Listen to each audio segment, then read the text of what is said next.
Welcome back to the Pilgrim Faith Podcast, where human wonder fuels the quest for Christian wisdom. Dale and I are back. We haven't been here for a bit, but as per usual, in the intervening weeks between our conversations here, we've had many conversations with one another, and so these episodes are often the fruit of several of those conversations. And as per usual, this one will be as well. One of the things we've been talking a lot about for many years, but in many ways over the last few months, I think in ways we haven't talked about it before, is the evangelical and maybe kind of folk Christian relationship to the world of art and the world of music. Hmm. This is something that a lot of people are all implicitly concerned about because we, of course, are all raising children. We're raising children in a world of, a vast proliferation of certain kinds of digital media. There's this enormous catalog of something called pop music. We've all been raised with it, and it's ever expanding. There's a million shows your kids can watch or maybe shouldn't watch. There's, the screen time debate and, the whole, relationship to technology debate with kids. All of these things are in our heads, and they're in our heads both as parents and as educators of children. If we're in the field of the education of children. Nevertheless, proper as that is, then the question of how art forms, how things like music, how things like television, how those things, popular novels, all that sort of thing, how those things shape the imagination. That's I think a really important question to really nail down at the level of principle. We could come up with a bunch of examples, but I think it's important not just to kind of see content and then say, well, that's bad or good, but to understand how whatever content we're seeing actually works upon us. And I think that's kind of what we want to talk about today. So Dale, I'll throw it over to you, I guess, for how those Yeah, thoughts have been inflecting in you in your context.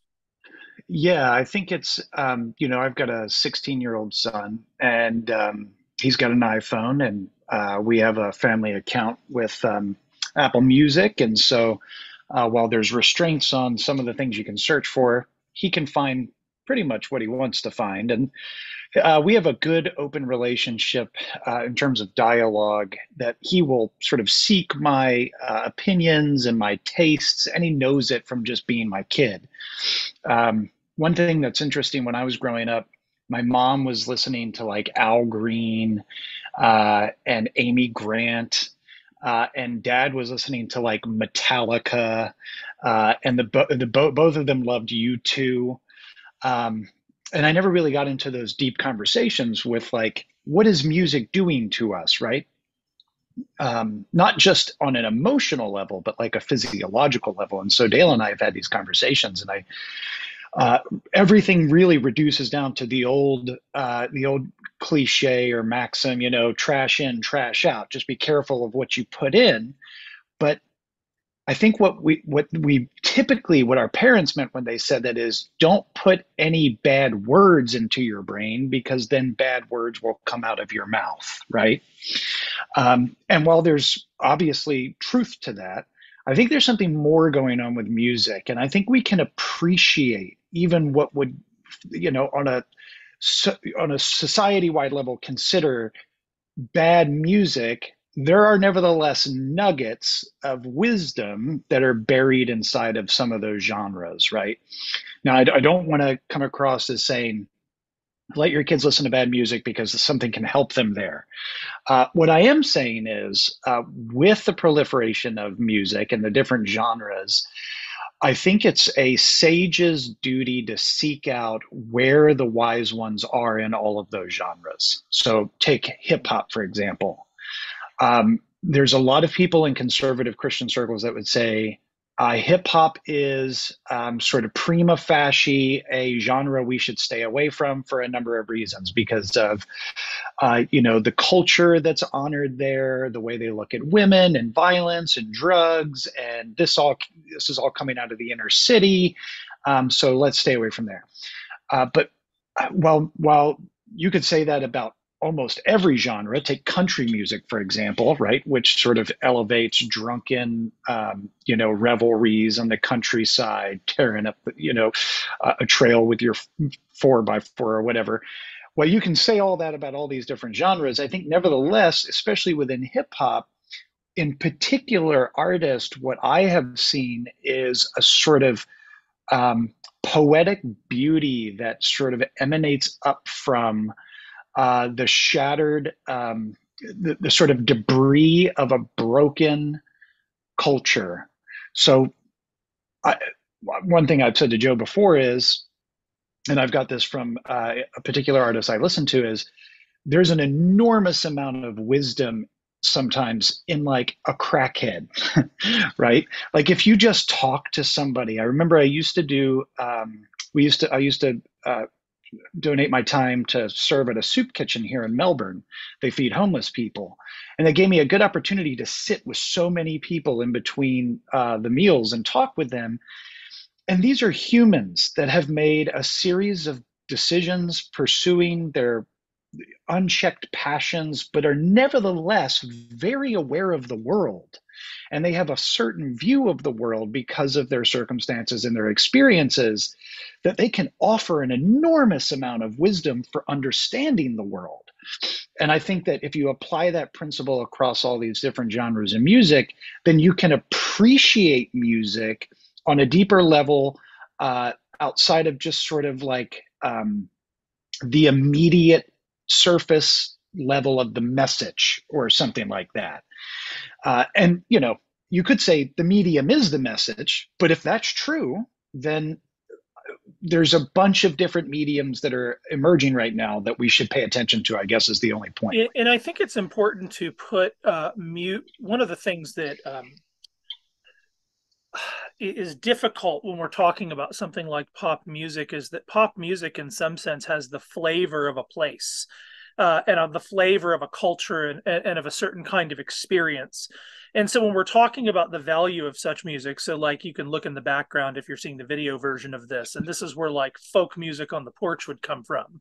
It like belongs in its colors and textures and smells in a place like this, kind of like this Appalachian vibe, as it were. Um, but something like hip hop, I think the question, isn't going to be necessarily should I, for instance, really get into hip hop or not.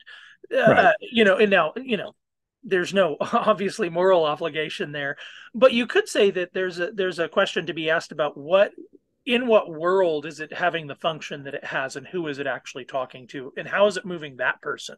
I think that's actually a really, really important question. And the answer still might be, well, it's moving them very negatively. But I think if you're if you can be inside of that world a bit imaginatively, then you can identify, and I think this is kind of what you're talking about, looking for the sages. You can identify which of them are actually really trying to help that kid that's listening to them. But you have to be able to take that journey and not just kind of have the outsider's perspective on on the music. And again, that's not a moral obligation, but in a sense, that's how to judge the form. And one of the things Right. that's fascinating about something like hip hop, and I think you could say this about folk music as well. Like Americana folk music, Greenwich Village kind of stuff. Uh, Mhm. it reminds me of this article that has been passed around for a number of years now, and that I assign in some of my classes at Davenant Hall, especially on philosophy of modernity. But L.M. Sakassis wrote an article a couple of years back, and I'll apply this back to hip hop and folk music. L.M. Sakassis wrote this article a couple of years back called "The Analog City and the Digital City," and he's trying to help us to understand what has the internet done to kind of the communications ecosystem of the modern world. And he wants to say, the old world of fact checking, the way news worked, the way information flowed in the analog world was kind of slow. So it's like, I say my thing, and then you can go home and think about it and come back and give me your comeback. But he argues with the internet, what you see is not just the problem with fact checking is that fact checking can be fact checked, can be fact checked, can be fact checked. And what you wind up having is actually not enough information, but too much information. There are too many credible people, and you have immediate access to all of them. There's an enormous Right. information overload. And now the word isn't moving the word, a speech in a sense, isn't moving at the pace of normal time, the pace of bodies. Speech is moving at this pace where there's no time for response. There's this line in a Bo Burnham song that says, something along the lines of the backlash to the thing that's just begun. That's a famously, this line he sings, a backlash to the thing that's just begun. That's what the internet is like right now. And what that leaves us with, Secassis argues, nevertheless, is a state in which fact checking and refutation is very hard to come by because everybody's moved on. That's literally how modern Twitter works. But the word itself has this remarkable potency in that context. In that chaos, the word itself can just be uttered in a room. And because, in a sense, all the things that would moderate its influence have been removed in the kind of chaos of the internet, what you have is that you can just go say something, and it is very potent just to utter speech, to vibe through words, you might say, in a particular context. And in a sense, you might say that hip hop is a musical language that develops in a space.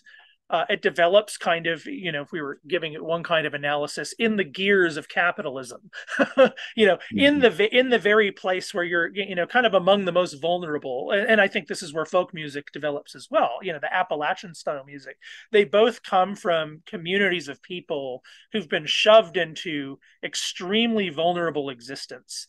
And it's interesting what the role that the potency of the word takes on in those contexts, I think, is worth observing and thinking about. And yet we are nevertheless left in our context with not how to, I suppose, moderate the potency of the word, but how to speak and respond to speech responsibly. Yes. Yeah. And I think what that does is, music listening in general is something done passively. Like you'll hear people talk about it as a very soothing experience. Like, "Oh, what'd you do last night?" "Well, I had a long day, so I just came home and sat on the porch and listened to some music and went to bed," right? It's a source of relaxation, a bit of catharsis goes on in music listening, but it can also be a source of motivation. So it's like I'm getting ready to go to the gym. I might not put on, Bach to lift weights. Yeah, I might put on something with a bunch of beats per minute because my body and my heartbeat and my blood pressure all responding to the stimulation that's coming into me via not only word but instruments that are all put together and packaged in order to affect me emotionally and physiologically. And so what this does to our general music listening experience is, yes, you can appreciate music just passively as you receive it, but it does a deeper appreciation of music and all of its textures, both its word and its instrument components, creates a catalyst for deep reflection and thought. So it can do both. Like music can be passively sort of received, or it can be intently stared at in all of its textures and thought through deeply, which the mind then connects to the whole of the cosmos and begins to think about being itself, just being here listening to this. And that's pretty phenomenal. Like, I think folk music in particular, and classical music also does this. I think all genres of music do this. But with the AirPods or the devices that we have to hear music now, you can hear so crisply all of the little details in music. And if you sit and think about it for any amount of time, it becomes very profound. So this thing that's proliferated, that's common, in a common experience among most people, now is a source of deep contemplation and reflection on the cosmos. It can be, right? And I think Plato knew this because the emphasis he puts on it in the Republic. He warned of the dangers of music. He clearly has a respect for the power of it. But it also reveals that Plato believed that that power of music can be easily abused and potentially dangerous because it appeals to our emotions so much so that it can override our reason. Yep. And so just thinking about that is gets us quickly into philosophy, actually, Yeah. but also into politics and then into larger art, which is why during the medieval period you had cathedrals that were built with an eye toward their acoustic, how well they could carry the acoustics of the music that were going to be played inside of those buildings. Um, so I guess what I'm trying to say is music should be appreciated on a variety of different levels, and it could be the catalyst for deep philosophical reflection on life in all of its genres. And that's I think the point that I was trying to make earlier about sort of sages seeking out these nuggets of wisdom wherever it can be found. Now that music has proliferated. And in some sense, it's as old as some of the. I don't mean to sound weird about this, but it's as old as some of the kind of quote primal language of the myths. Like the Yeah. language out of which we write myths is a language that's crushed into the very textures of human experience, and it's not a uh, um, it is not as such an invitation to discourse. That's not the way the word is being deployed there, even though you can discourse about it, and it is the foundation of discourse in some way. Right. That's nevertheless not its immediate effect. That kind of speech, that's not its immediate effect. And in some sense, uh, uh, right, the potency of the word, if we're in a context where if you utter speech, again, think Twitter, but then you could think of hip hop by analogy. If you utter speech, you're for the most part in that genre of speaking not capable of fully being held responsible by other people. That is to Hmm. say, you are engaging in an act of utterance that once it's out there, there's very little that can kind of what's the word I'm looking for? Kind of suspend or limit the effect of the vibe you're putting out because of how powerful it is to just go on Twitter and say a thing in a particular way. Meme culture is this. If you could, there's a precision, there's a good memer and a good tweeter, and Right. especially somebody who's being vicious in these things. There's a certain kind of precision that doesn't actually have a counter argument. And so, Yeah. nevertheless, if you're in that space, there are those, look for the sages, right? There are those who are doing that in a way that is so conscious of the power to harm and is so attempting, like very self-consciously attempting to help, but in such a way that you're not leaving a sour spirit, as it were, in the hive mind. And Yes. I think that music can that kind of music in certain context. I would imagine in the imagination of a young man might take somebody who is otherwise focused on this thing and help them think higher, to help them think about something nobler. Even if Yes. it's kind of riddled in their language, which is like that just is quite literally the language, Yeah. Yeah. in a You, sense. Good. what's interesting about that? Yeah, you said it better than I. I think we're saying the same thing, actually. So I teach through Boethius's Consolation of Philosophy. This is my second year teaching it. First year was with the juniors and seniors. This year it's with the ninth and 10th graders. Um, and Boethius talks about the shining, the that the pursuit of happiness is by looking at the shininess of good things, right? That's a bad way to say it, but that's basically what he says.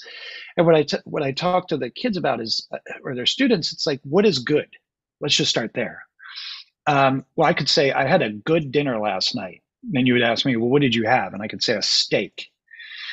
But when I'm saying I have a good steak, what I'm doing is comparing and contrasting that maybe with a similar steak that's not as perfect or without as many flaws as this other steak, which makes it better, right? And so when I say I had a good steak, there is such thing as a bad steak. And we say something is good if it has a limited amount of imperfections. So the more something touches the perfect, the more good that thing is. And for Boethius, he says, look at the good things in this world, and that should function as a trampoline to bounce the mind up to consider the source from whence all things good come. And if it's the source, then it must have no imperfections at all. It must be absolutely perfect. And that's what we call God, right? So then the consideration of a good steak, then for Boethius anyway, is the consideration of a good steak is the portal through which we can actually arrive at God, like the perfection of God. And this is what we're trying to say. Music can do that as well. And the words, when they are put together and they are in their own dialect, with their own lingo and their own form, the good music bounces one up to a deeper consideration about good things in general, which is why, to go back to Plato, he despised certain forms of music because it was bad for the hive mind of his people, and it would drag them down into, not being patriotic enough or courageous enough, right? So with the word centric rise of music, what I look for in particular, think hip hop and even folk music, I think the Arcadian Wild does this so extremely well, is that there's like double, triple, quadruple entendres packed inside of very potent sentences, which in their syntax to the rest of the sentence culminate in this beautiful masterpiece of the communicative act, in order for us to like consider the good. Now, that could also be done the opposite direction. And these are the conversations that I have with Dale. It's like, yes, I'm going to forbid you from certain forms of music because you're not mature enough, but let me help you develop the way that your brain makes connections with the spoken or sung word. So that way I'm training your mental palate to taste that which is good. I'm not just telling you it's good.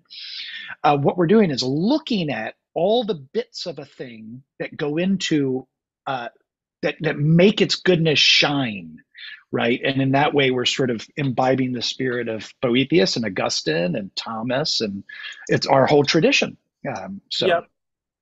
Yeah, I think those are really helpful observations. And I'm reminded of,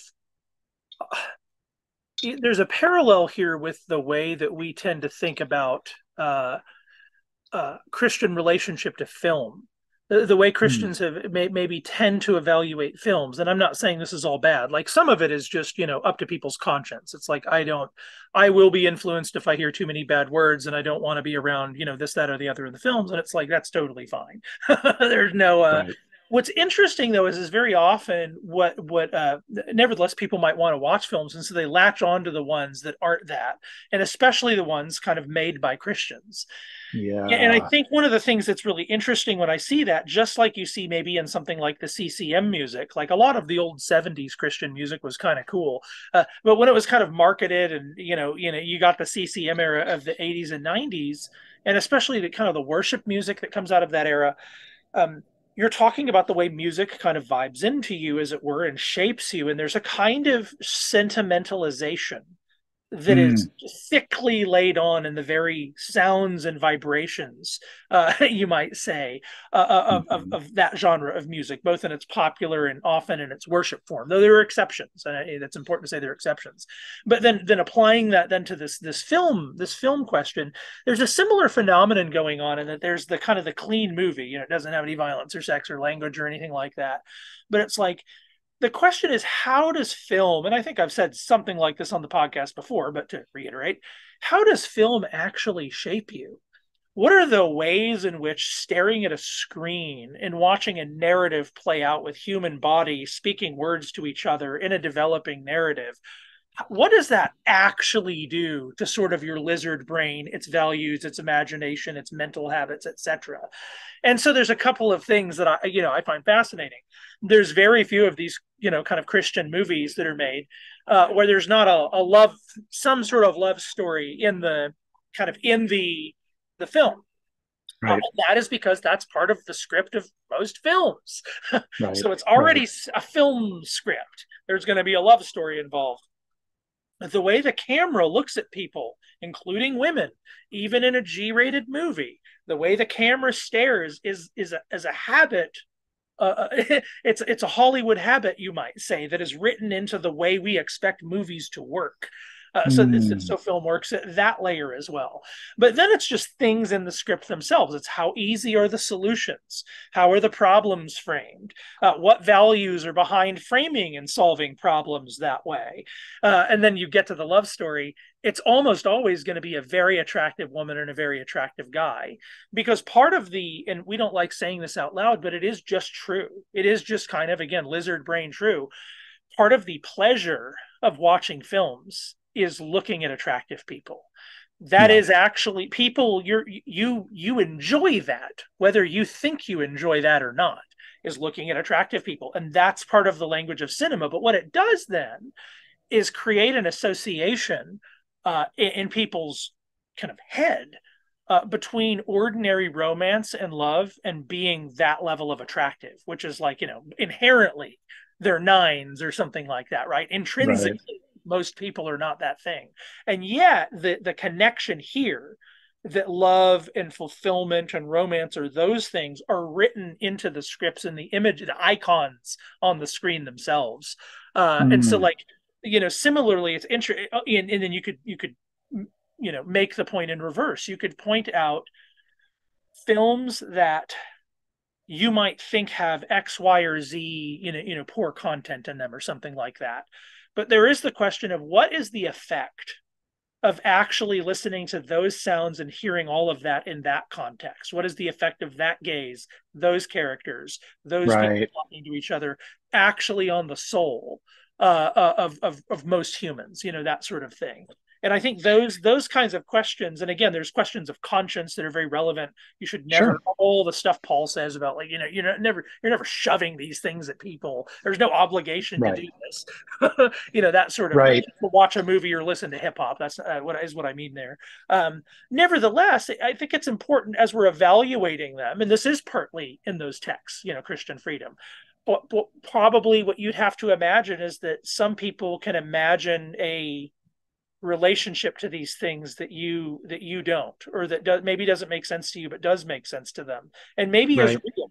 Of course people can make excuses, and they probably do that all the time, and Paul assumes that too, and he basically says that's none of your business. right, right, right.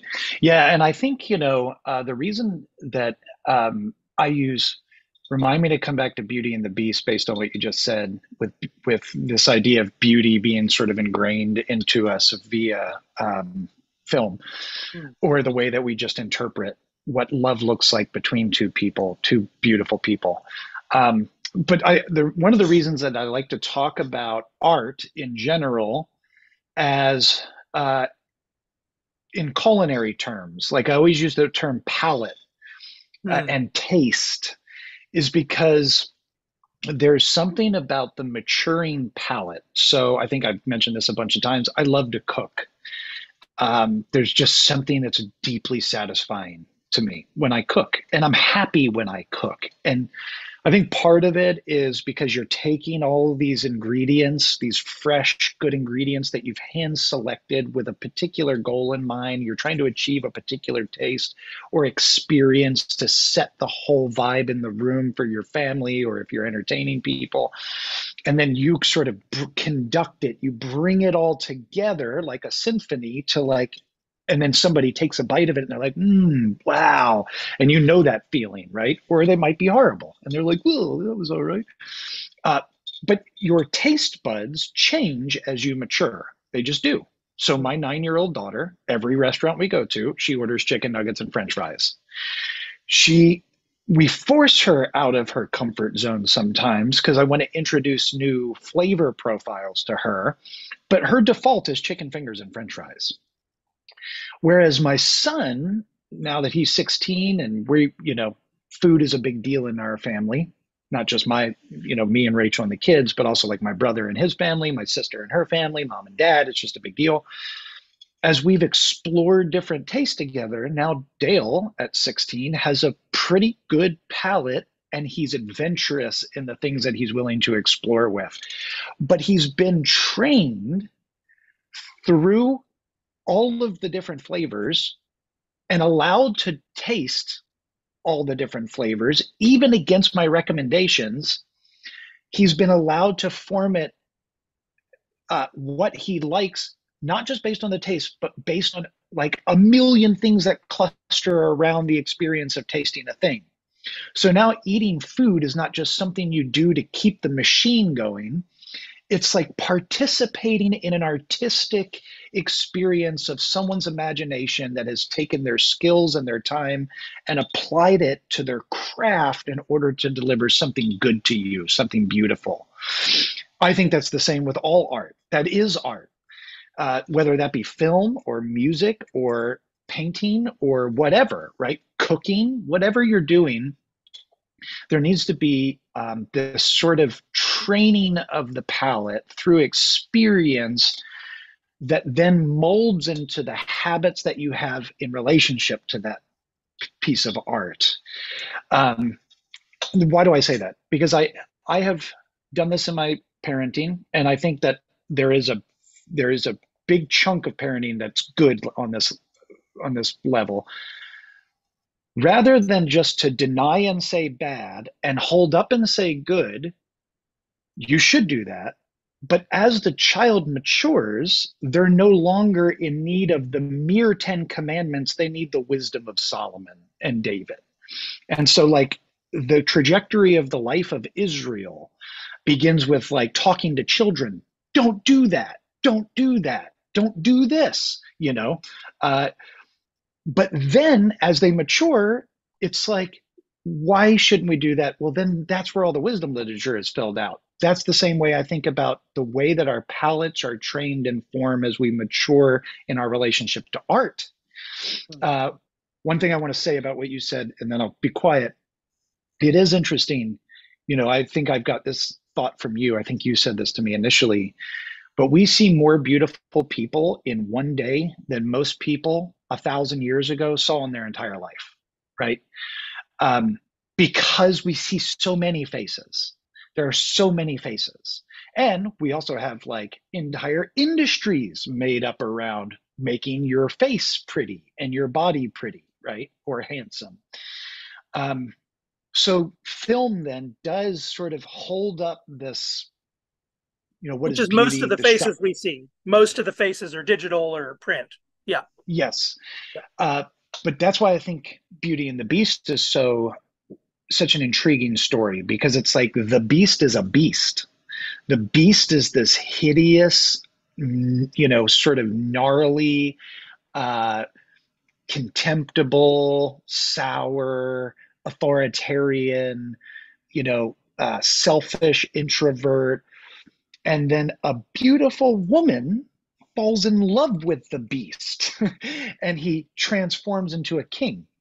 Jordan Peterson has talked a lot about this, so I won't, go into any depth, but that's art that's done really well, that breaks the sort of lizard brain stereotypical norms that I don't think, to your point about most sort of intentionally clean Christian film, they don't actually do that, but that is a picture of what Christianity is. That's a closer picture than what Christianity is than a lot of these campy, cheesy productions made by Christians so that you have some clean option to view with your family. Even though Beauty and the Beast is not like, rated R, it's a G movie. Nevertheless, this idea of the ugliness turning into something beautiful through But love. you're shaping an imagination relative to which the gospel and scriptures will seem real, more through something that actually pings and shapes that Yeah. imagination. That's something that manifestly is just not that in touch with the real world and ordinary Yes. human experience and that sort of thing. And that's what good art does. Good art is not the gospel. The gospel is God's greatest art, but that's different than saying art is the gospel, right? Right. Right. Art isn't the conclusion.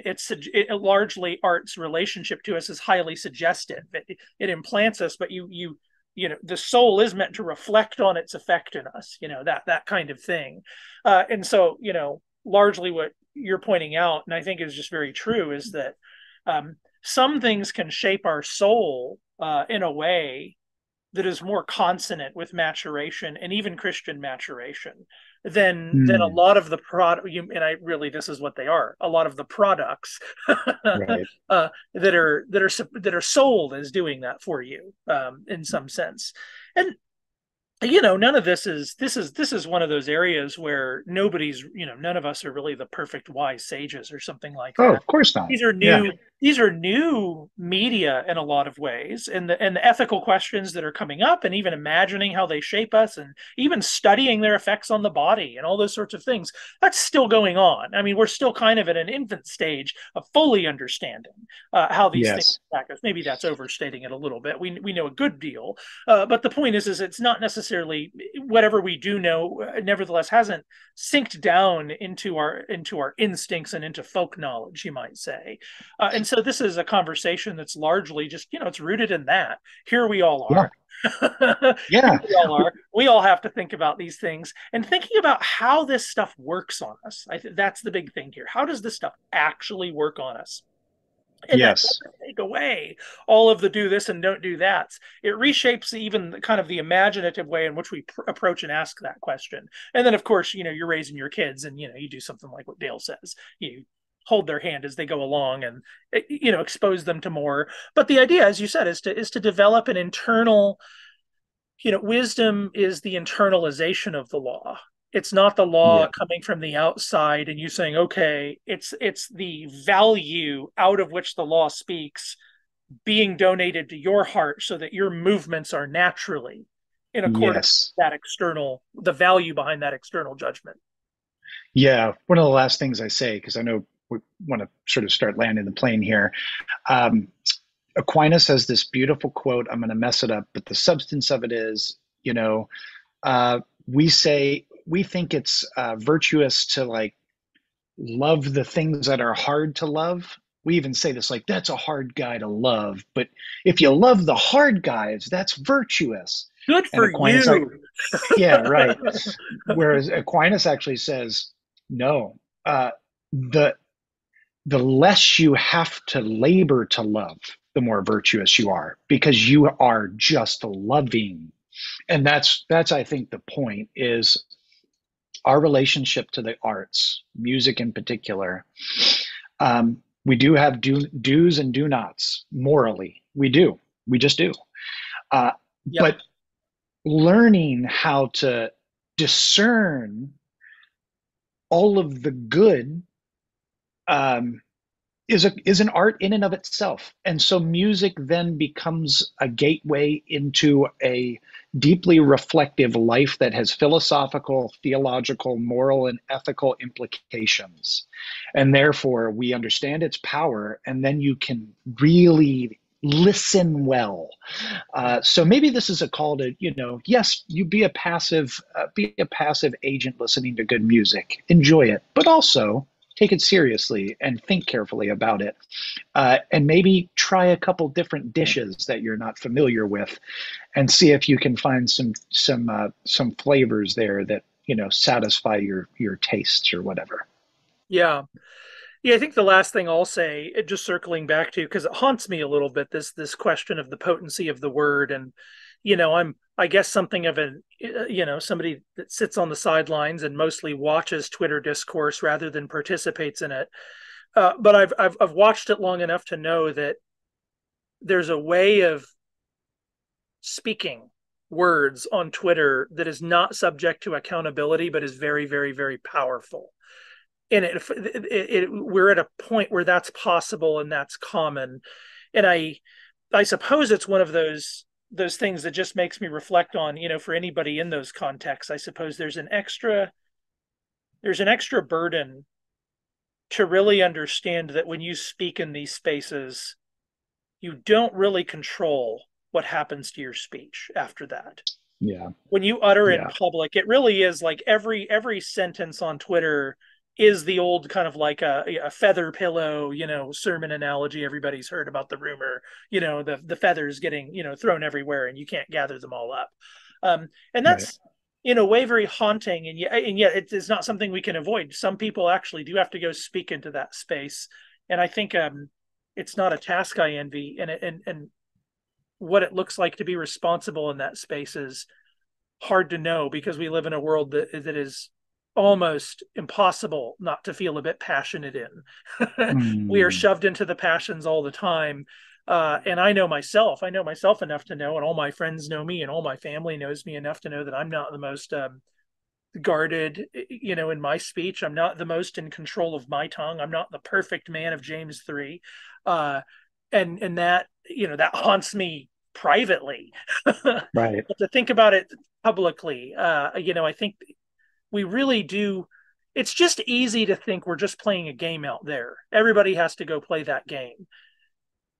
And there's part of me that just says, but what are we doing? Right. what Right. really is the effect of that kind of communication and its impact on people really in the deepest part of human souls? And that just weighs heavily on me, not as somebody that hasn't failed in that area, but as somebody who I don't know, somebody that sometimes talks out loud in public, and like Right. right now, and you just I don't know, there's a sobriety, there's something Yeah. sobering about that. Yeah. Sobering and humbling, and forces one to be cautious. But nevertheless, when we talk, we think. Words are the way that you you don't have a civilization without words, and so they're necessary to the human experience. So use words, but just recognize what they can do to the soul. I guess is what you're saying. So, well, very good, brother. It was good to be back with you. I know we're going to Yes. try to get in a better routine. Joe and I are just very busy at the moment, like most of you all out there listening. But if you enjoyed this, please share it with some friends, post it all over Twitter so our feathers can go out. And subscribe to the YouTube channel. We have all of our previous episodes on the Davenant Institute YouTube channel. And then you can find us anywhere that you can find podcasts. So um, this is good, Joe. Thank you so much. I love you, brother. Love you too, man. All right. Have a good one, y'all. We'll see you All right. later. See you later.